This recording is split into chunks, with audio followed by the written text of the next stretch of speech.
name is Christopher, the writer-director of Turkey Day and the president of Twitchy Dolphin Flix. To my left, I have Natalie Wilemon. She plays Andy in the film. To my far left, I have Nathan Bybee, the executive producer of the flick. To my extreme right, I have Terissa Kelton, who plays Charlie. And this handsome young devil is Colby Wallingsford, who portrays Tommy in the movie.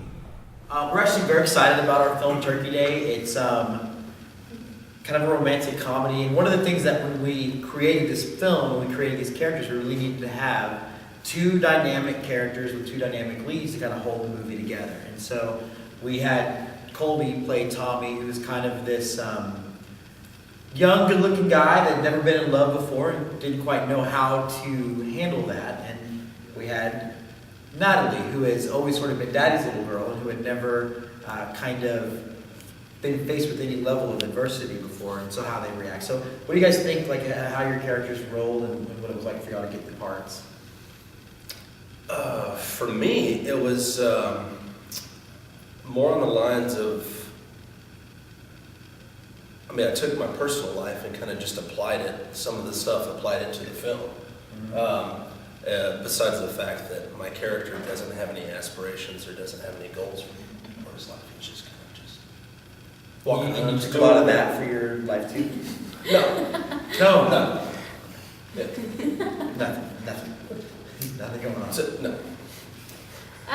What I really liked about Andy was that she had a lot of different sides of her show in this film. She was a daddy's girl, and she and her dad have a great relationship and a great connection, and yet she lives a very practical life, and she really tried to change to maybe go out on a limb a little bit by marrying Tommy so quickly, and begins to have regrets and second thoughts, and it's just a really interesting story about how that gets resolved. I got the role of Tommy by Jim. He approached me on Abram's hand and said, "Hey, do you want to play this idiot guy that loves this beautiful woman?" And I said, "Yeah, sure. Yeah, absolutely." And it just on set, working with Natalie, it was just instant chemistry with us. She's so easy to work with, and she so molds to everything, all of her surroundings and everything that we needed to do to get the shot done. It was awesome. I loved it. Loved working with kids.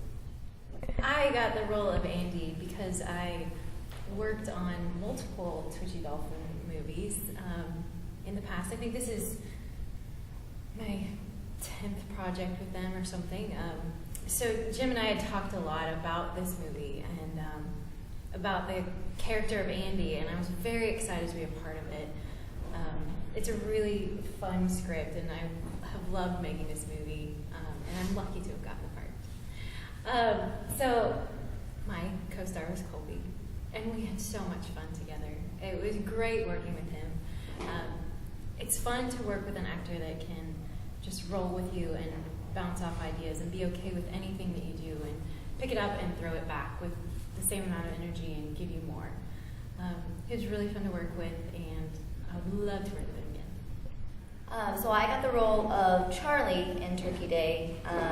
I've worked on several Twitchy Dolphin films, starting in '09, Look at Me Again, and I was in Abrams and Snatch and Grab, and so Jim and I had already had a working relationship, and he was basically like, we need kind of a interesting role covered in this movie, and I was like, all right, I'll do it. So Charlie is Andy's kid sister in the movie, and she's younger, and she goes through several personal changes in the movie, and so it was kind of cool to be able to play two very different people almost, even though it was the same character, and I really had to kind of do some research on some stuff to figure out sort of how to portray her and all her issues. But working with everyone was great in the cast. I worked a lot with Mark McCarver, which was always fun, and we all just kind of were able to get on the same wavelength as far as, where we wanted everything to go in the movie, and it was just really awesome working with them, as always.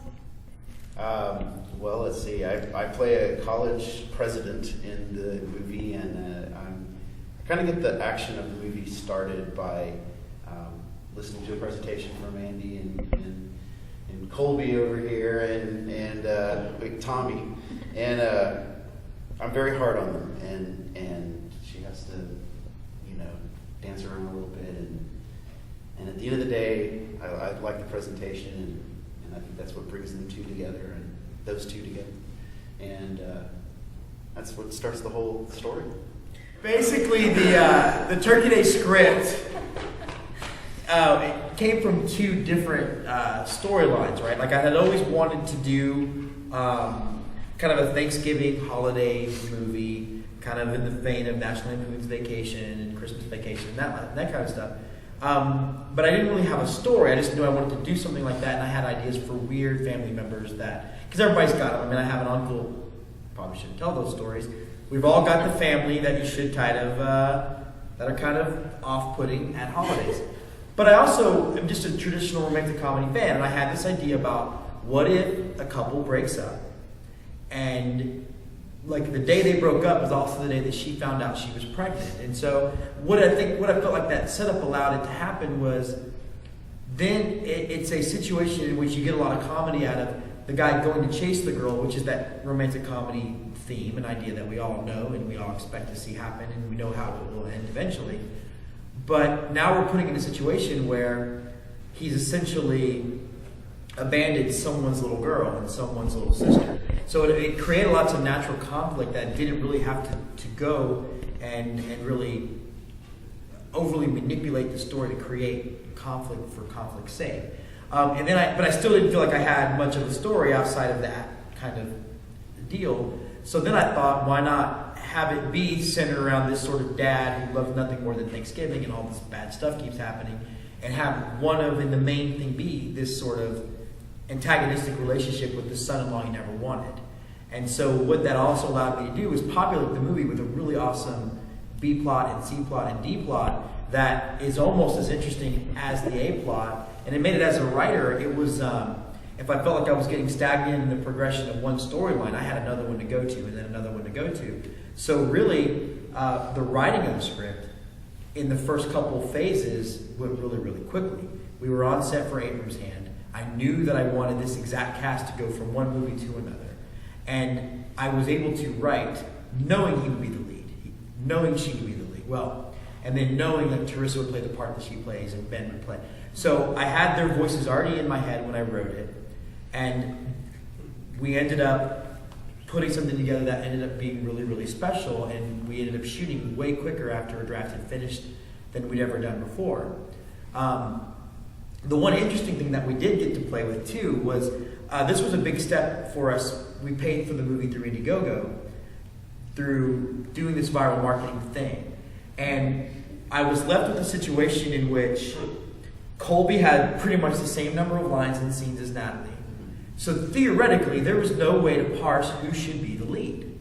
So one of the interesting things that dovetailed from this was I basically pit these two guys against each other in a campaign in which if people donated money, they could vote which of these two guys would be the lead in the movie. So, and Natalie won.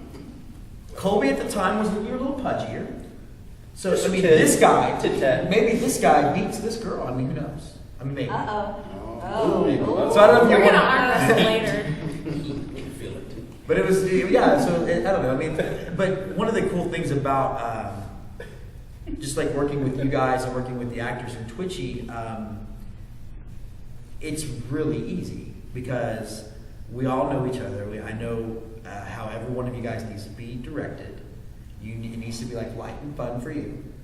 You know, you need to feel like you've almost made me 100% happy. Because the minute that you make me happy, you kind of get lazy on me. You need pizza rolls. That's all I need is pizza rolls. I didn't even read the script. I was just like, pizza rolls, sure. Yeah, we're in. I'm in. And it was fun on our end too, just because we have gotten to work with you so many times. And Jim's sets are so much fun. We're all such a big family, and we really enjoy working together over and over. And I think we've pushed each other to get better on every movie. And every time we step on set, it's better than the last one. It's more professional. It's a step up. And they're really bringing up their game, so it's a lot of fun. Family. That's the way I look at it. I mean, just a bunch of friends and family just coming together and working. I don't really even see it as work, but I Maybe see you ought to it. try to look at it as work. I guess maybe. So we hope you folks like the movie. We're shooting this the weekend, the night before the premiere at the Bare Bones Film Festival. This is the second time we played the festival in 2 years. We actually won Best Drama last year. It is probably the best festival that we play in a year. It is about indie filmmakers. It's not about who you got to be in your movie. And that's why it matters. It's about the story. It's about the film. So I think any of you guys out there with films need to play it for sure. Anything you guys want to close out with? We're very excited to be in Muskogee for the Bare Bones Film Festival.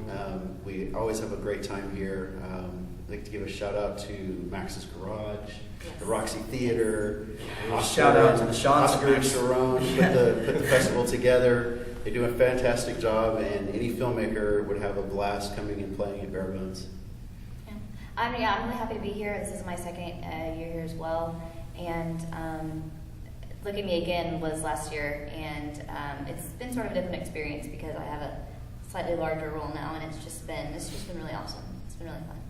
Been very supportive. Bare Bones has been very, very supportive of everybody that has attended in their films that have gotten into the festival, and that's really awesome. Well, Really awesome. It's supportive and it's created. It was actually kind of cool. Is like, for example, Janet Mason, who we met here, had a song in the film, and now she's actually be in the next 2 films that we do. So, kudos to these guys for setting up a real environment. And we'd also like to thank Real TV Network, and we'd like to thank Underdogs and Gothic Films as well.